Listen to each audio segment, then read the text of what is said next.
Bueno, muy bien. Demasiada tela para cortar. Demasiada. No sé si alcanza una tijera, un serrucho, tal vez una motosierra, quién sabe.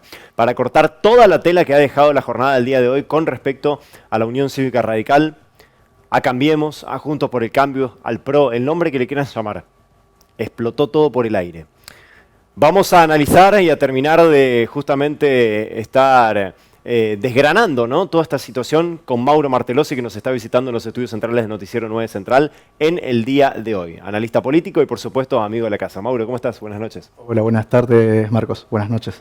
¿Cómo estás? Bien. La verdad que en Argentina es difícil aburrirse con tanta adrenalina, ¿eh? Si bien todas estas cuestiones no son cómicas, sino que hacen a la representación de nuestra democracia. Totalmente. Hay que destacar que estamos viviendo una reconfiguración de las coaliciones políticas. Claro. En la Argentina tenemos dos grandes coaliciones que fueron a elecciones y un partido nuevo, que era La Libertad Avanza. Y tras la derrota de Juntos por el Cambio, lo que resurgen son estas tensiones previas que ya existían en el PRO, halcones, palomas, el radicalismo con un sector del PRO, Claro. pero que en el proceso electoral estaban aplacadas por la propia dinámica de una campaña. Tras la derrota, bueno, todo esto aflora y se visibilizan, la verdad que en el día de hoy, con una adrenalina y una voracidad, digo, bastante fuerte, que también tendremos que ver cómo afectarán o no al proceso electoral del balotaje. Claro. Lo que sí, en este momento, lo que nosotros estamos observando es que, previo a la elección del domingo, hubo dos discursos de campaña, uno que era el de unidad y otro era barrer con la idea de un concepto que era el de la casta política. Entonces, a primera mano, por decirlo de un modo, en estas tensiones que se vivieron en la coalición de Juntos por el Cambio, lo que estamos observando es que tiene una mayor coherencia discursiva la idea de la unidad que la de la casta, que va a tener que comenzar a sumar, Claro, por una propia dinámica electoral y de construcción territorial, a actores que hasta hace 4 días defenestraba. Como la izquierda, por ejemplo. Como la izquierda, como la mención hace un rato ustedes pasaban el tape donde Patricia Bullrich hoy en su conferencia de prensa menciona que se habían pedido perdón con Milei, se habían tratado de asesinos, de tirar bombas y demás, tenían causas, se habían denunciado. Fuerte. Fuerte. Y fuerte, bueno, volver atrás también después de eso. Fuerte volver atrás. Ahora hay que ver dos cosas, digo. Una es el impacto en la credibilidad que pasa en el elector. Claro. Y la otra también para resaltar es que como sistema democrático a veces nosotros tenemos en nuestro sistema democrático, los partidos políticos tienen el monopolio de la representación. Sí. Así lo determina nuestra Constitución Nacional. Y en realidad todas las constituciones de las democracias representativas modernas como la nuestra. Ahora hay que ver qué impacto tiene en la credibilidad de los electores. Claro. Pero por otro lado también lo interesante a resaltar es que cuando se escuchan esas voces que dicen todos los políticos son lo mismo y demás, acá observamos que hay diferencias, y las diferencias no son solo del cargo, del puesto, Claro, del llegar, sino que son diferencias ideológicas. Ideológicas, claramente, bien marcadas. Bien marcadas. Esto, ¿eh? El hecho de, por ejemplo, la Unión Cívica Radical hoy haya levantado los ideales, los valores de Irigoyen, que eran fuertemente defenestrados por el candidato de La Libertad Avanza, Claro. Ahí habla algo de una diferencia ideológica, no solo una diferencia de quién va a tener un rol cargo, claro, en el próximo gobierno. Y la otra arista que se juega también en este escenario es quién va a tener la representación de la oposición en los próximos 4 años. Claro. Porque ir al balotaje no necesariamente genera que la oposición, por ejemplo, en el caso que gane La Libertad Avanza con su nuevo aliado, la oposición vendrá de la mano posiblemente de Unión por la Patria. En el caso que gane Unión por la Patria, no necesariamente la oposición va a ser La Libertad Avanza. Claro. Entonces, lo que hoy se está disputando, la arena de la oposición, digo, los espacios de la oposición, es quienes van a capitalizar o quienes van a buscar, digo, ser los portavoces de los sectores no adherentes al próximo oficialismo. Claro. La arena, me gusta esa palabra es muy utilizada por los analistas políticos siempre, la arena o el teatro de operaciones, ¿no?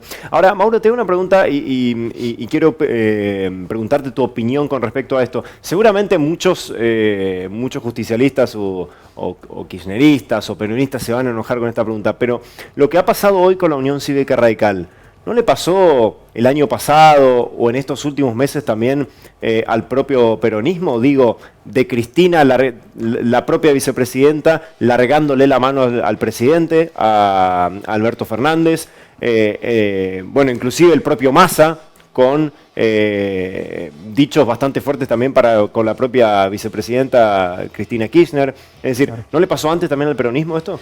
Mira, como te decía recién, en toda coalición política, las coaliciones políticas están compuestas por actores que a veces tienen pesos diferentes y opiniones diferentes. Claro. Lo que sí vino a encarnar la figura de Massa en cuanto a candidato es la capacidad de ser un paraguas que logre calmar esas tensiones y darle una conducción. Claro. Hoy, discursivamente, y las acciones en gobierno que está llevando Massa desde el Ministerio de Economía tienen el aval y el acompañamiento de todos los sectores del peronismo que forman parte del gobierno nacional o de los gobiernos provinciales vinculados al peronismo. O sea que creo que ese paraguas, la coalición, la logró capitalizar y la logró generar Massa. Creo que en ese sentido, tanto de la oposición como del oficialismo valoran eso de la figura, que en un momento de inestabilidad política, post-pandemia, guerra, inflación, situación económica, crisis de muchas instituciones, la figura de Massa vino a concentrar de nuevo lo que es la agenda de gobierno, la agenda pública, y eso se le valora. Se nota una valoración tanto al punto que la campaña la diagramó y la pudo generar él tranquilamente, no hubo sobresaltos. Claro. Fue una campaña, salvo bueno, hechos que fueron surgiendo exógenos, vinculados a algunos representantes de... Claro, Insaurralde, por ejemplo. Insaurralde, o sea, como parte de la campaña no hubo ruidos, por decirlo así.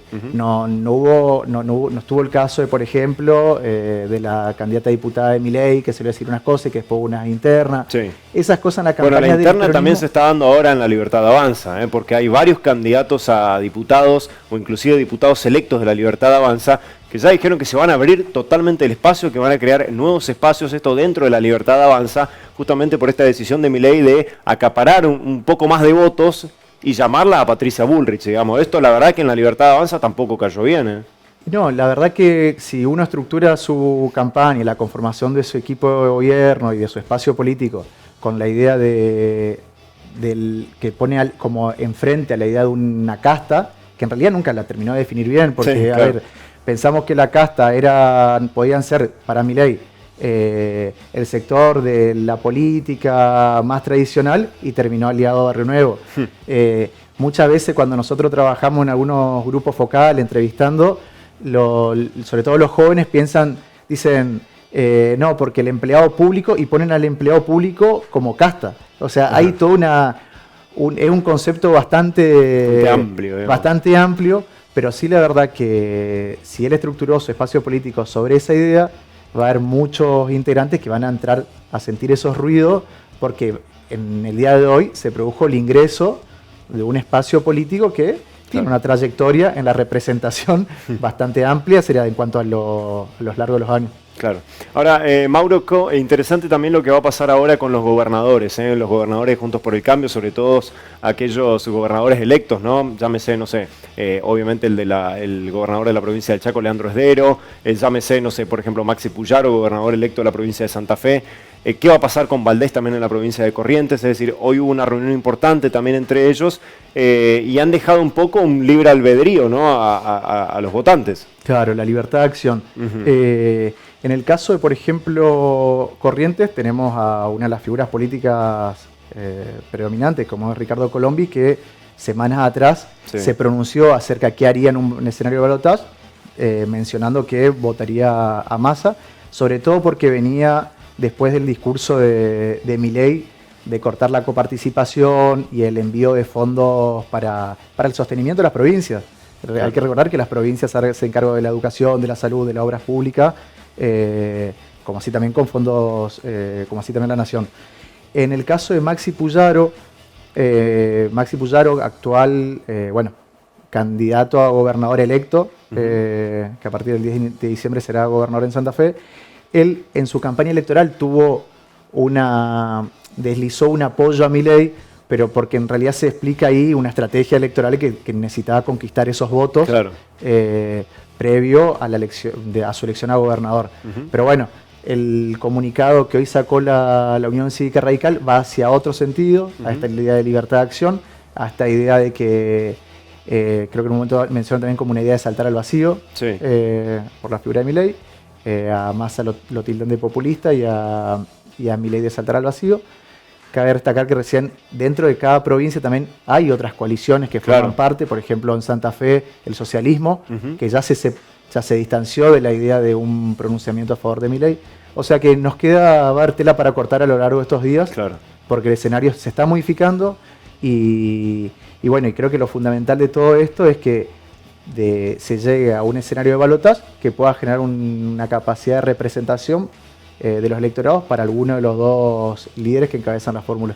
Y en el medio el debate. El debate. Lo que va a ser ese debate, realmente. El debate, que la verdad que los debates son herramientas que contribuyen mucho a la institucionalidad democrática, sobre todo en los momentos electorales. Claro. Bueno, Mauro, te agradecemos muchísimo por estar presente aquí en los estudios centrales, por este análisis, por tratar de comprender un poco lo que está pasando, ¿no?, en las arenas políticas de estos tiempos que corren de cara al 19. Y me quedo con una frase muy cierta que dijiste y un poco a modo de pregunta, ¿no? ¿A dónde va a quedar ahora lo que tiene que ver con la representatividad de la gente y sobre todo la confianza? ¿A dónde va a quedar la confianza de la gente que tenía en tal o cual candidato, ¿no? Claro. Eso por ahí es lo que más me quedó de todo esto, ¿no? Perfecto. Así que bueno, Mauro, te agradezco. Muchas gracias, Marco, muchas gracias, equipo. Gracias. Mauro Martellosi, analista político aquí en Noticiero 9 Central, analizando un poco lo que ha ocurrido en esta ajetreada jornada del día de hoy en materia política de cara al 19 de noviembre. Por supuesto, vamos a seguir con muchos más temas con respecto a esta misma temática.